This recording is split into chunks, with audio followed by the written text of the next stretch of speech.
Je suis ravie de vous retrouver pour ce nouveau point de l'actualité sur cette info. Alors, dans cette édition, nous ferons un retour sur les dernières rencontres et les résultats marquants de ce mondial. En République démocratique du Congo, la riposte contre Ebola s'intensifie à Mongboalou, foyer de la nouvelle épidémie. Et puis en France, la canicule se renforce. 49 départements seront placés en vigilance rouge ce lundi et 54 autres en vigilance orange. C'est un réel plaisir de vous informer. Et tout de suite, l'actualité sportive.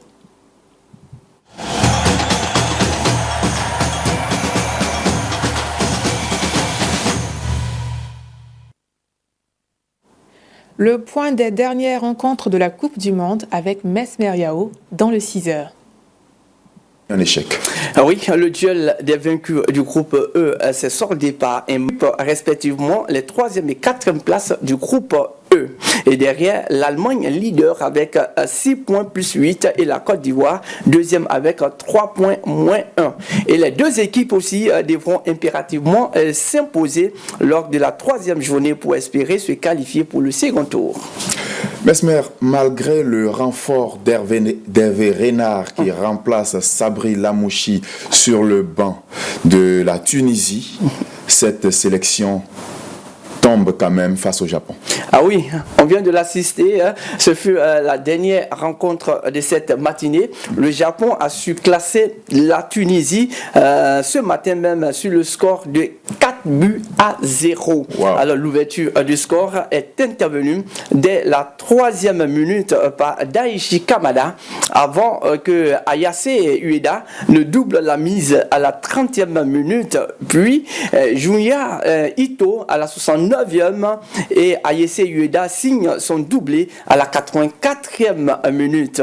Et il faut dire qu'au retour encore des vestiaires, plusieurs actions se sont maximisées, mais aucun autre but du côté donc de la Tunisie.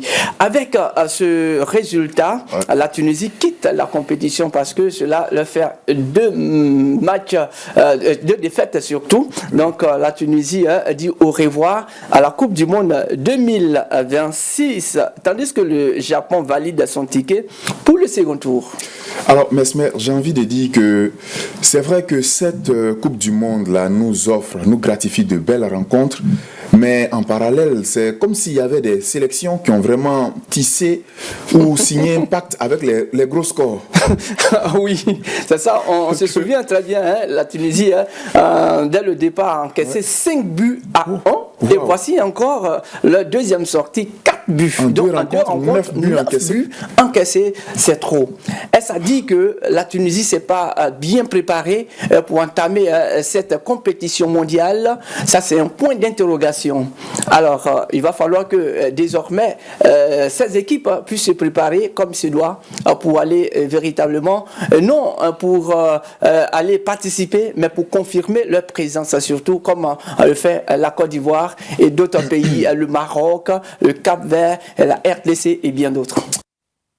Le programme de la journée est également mis en avant par Mesmer Yao dans le 6h. Regardons. Nous aurons sous le coup de 16h la rencontre Espagne-Arabie Saoudite. Et puis à 19h, une autre rencontre Belgique-Iran. À 22h, une autre rencontre qui intéresse aussi les Africains. Oui, Uruguay et Cap-Vert. Et puis à 1h du matin, on aura Nouvelle-Zélande, Égypte, aussi une autre rencontre que les Africains vont aussi regarder parce que c'est l'Afrique qui joue. Alors on va les soutenir pour que nous ayons notre mot à dire dans cette édition de Coupe du Monde. Et faisons maintenant un tour d'horizon de l'actualité internationale.